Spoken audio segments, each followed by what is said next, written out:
The true cause of this loneliness is trusting people. Welcome back to my YouTube channel. Today, pag-uusapan natin ang kalungkutan at pag-iisa. Ano nga ba ang epekto ng kalungkutan at pag-iisa? Loneliness and isolation. Kung saan mayroong sinasabi si Jesus tungkol sa kanyang kalungkutan. Ito ay sa Mateo 26 verse 36. Ito ay hango sa magandang balita, Biblia.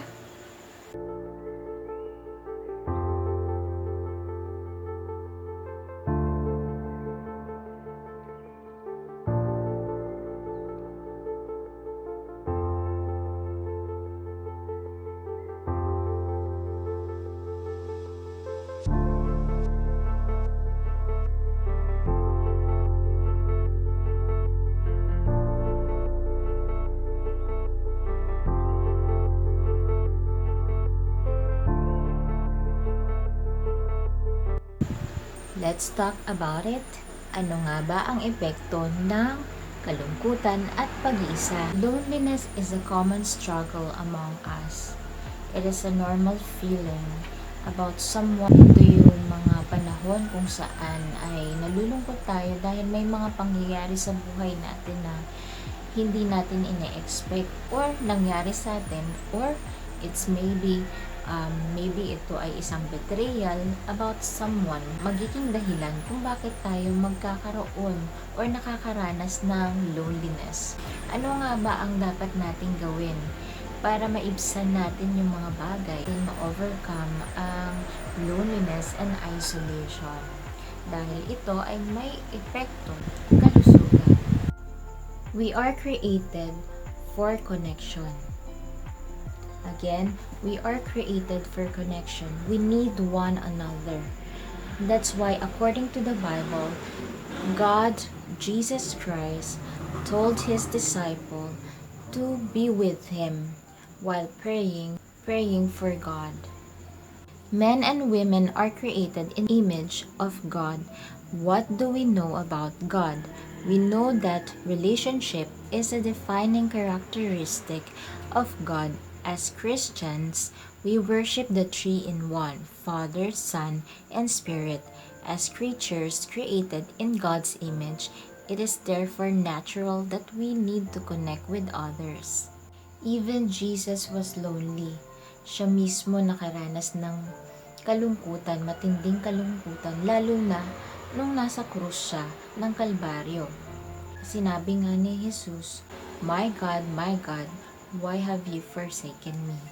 Dying can be lonely. Suffering can be lonely. We all knew that Jesus was betrayed by Judas, kung saan alam niya at pinagtitiwalaan disipulo. Ngunit nangyari na ang natakda at alam niya ito bago pa nangyari ang mga ito. Pero sa kanya, nakakaramdam siya ng kalungkutan because of this kind of betrayal. Dahil hindi niya inaasahan na ang kanyang kaibigan o kanyang kasamahan ang magkakalulu sa kanyang kinaroroonan sa krus ng Kalbaryo. Afterward, he took his friends with him to a garden to pray. He told them how burdened his heart was and asked them to watch and to pray.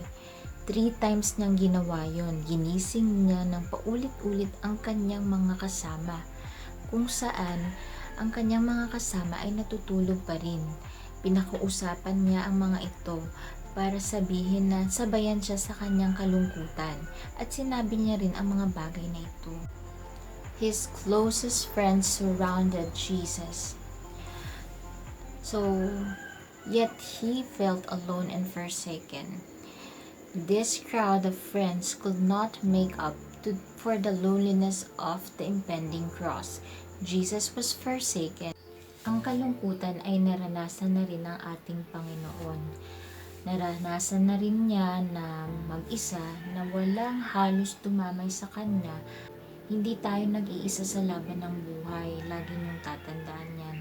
Mayroon tayong Panginoon kung saan pwede nating malapitan kung walang-wala na tayong mga taong makakausap. Gaya ng ginawa ng Diyos, sinabi niya lahat ang kanyang kalungkutan sa Panginoon, kung bakit kailangan danasin ang mga bagay kung saan ay napakahirap.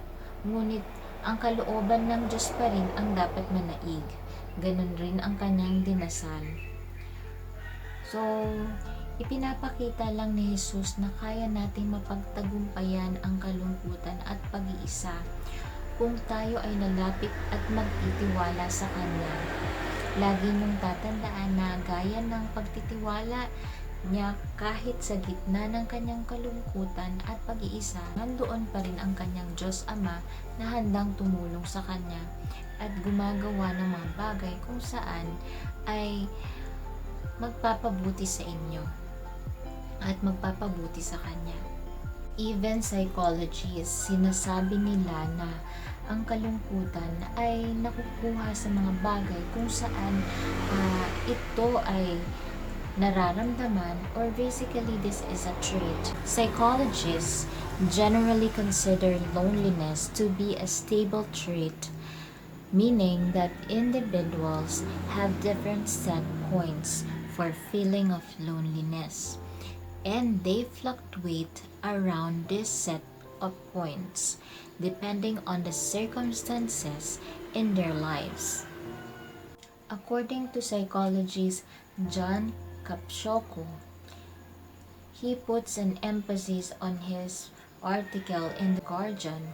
Loneliness is defined not by the quantity but by the quality of social contacts.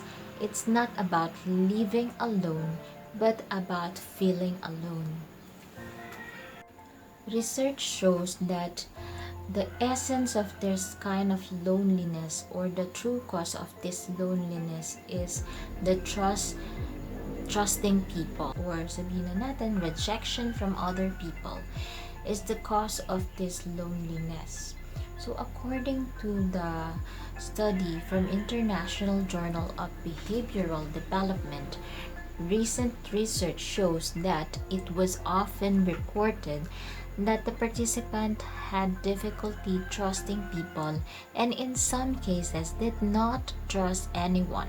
Often, this low trust was attributed to past experiences of victimization, betrayal, or exploitation. In some cases, this difficulty trusting people was considered to be a contributing factor to the participants' loneliness. Ayun na nga, just like Jesus, he was betrayed by Judas. Merong isang taong nagbetray sa kanya kung saan ito ay malapit sa kanya at kakilala niya pa. Ano-ano nga ba ang epekto ng loneliness o kalungkutan sa ating sarili or ating katawan? Una na dito ay ang pagkakaroon ng heart disease.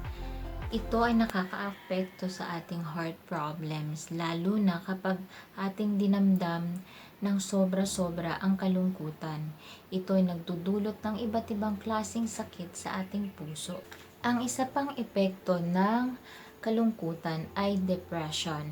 It may lead to major depressive disorder.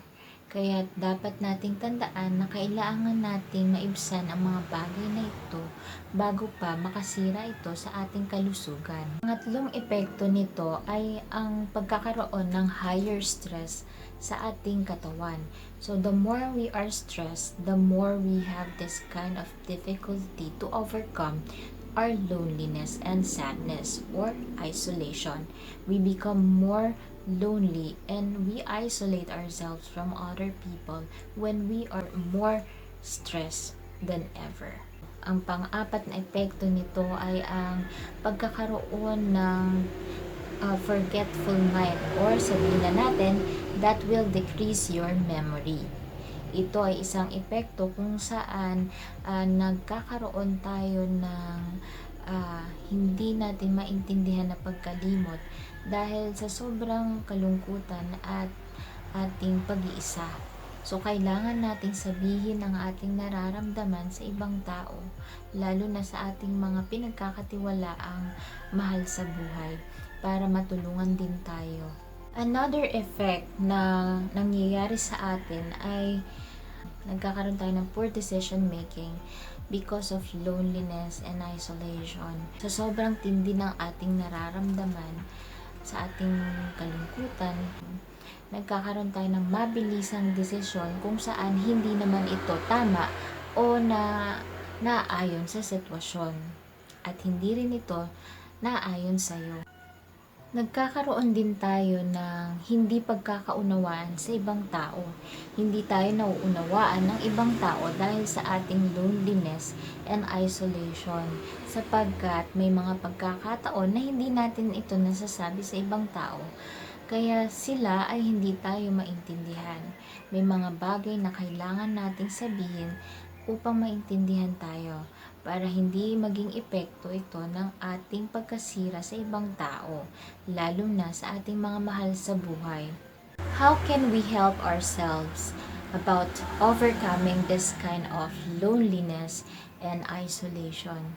Tayo lang mismo ang makakatulong nito, at ikaw lang mismo ang makakatulong sa sarili mo. Lagi mong tatandaan na may mga taong handang tumulong sa iyo.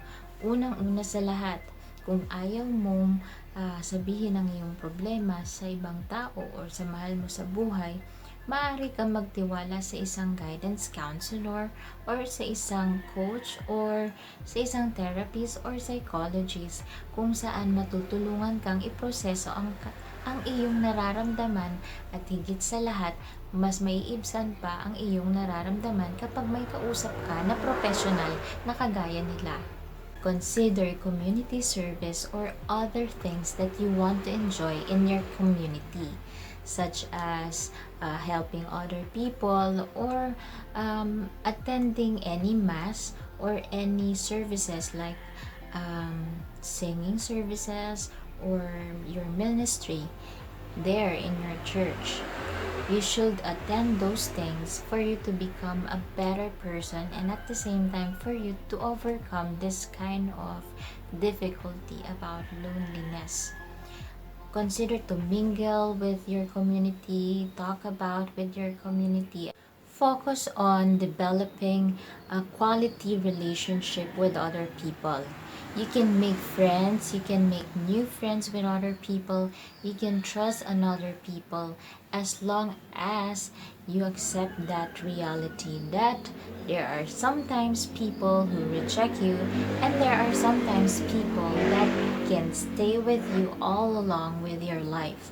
So lonely people are having difficulty about this kind of relationship. That's why in their mind, nire-reject na nila.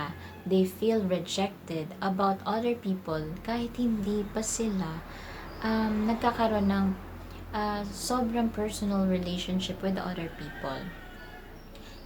So learn to enjoy, learn to recognize and focus on developing quality relationships with other people, especially if you have your friends with you who you can trust, or if you have someone who can rely you, sabihin na natin, relatives, or even your siblings or your parents, kung nandyan pa sila. I hope that you have learned a lot to our topic for today about loneliness and isolation. Ano nga ba ang epekto ng loneliness and isolation or kalungkutan at pag-iisa? At ano nga ba at paano nga ba natin matutulungan ang ating sarili? Lagi nating tandaan na loneliness is contagious. We are struggling about this because we have something experienced, or we have experienced this thing because there are some circumstances that unexpected that we cannot handle. That's why we are lonely. But overcoming this one can help you a lot to become much more better and stronger as a person. Always remember that you can lean on Jesus Christ, our Savior, for He is God alone that can save us and can heal our broken hearts. So, hanggang sa muli,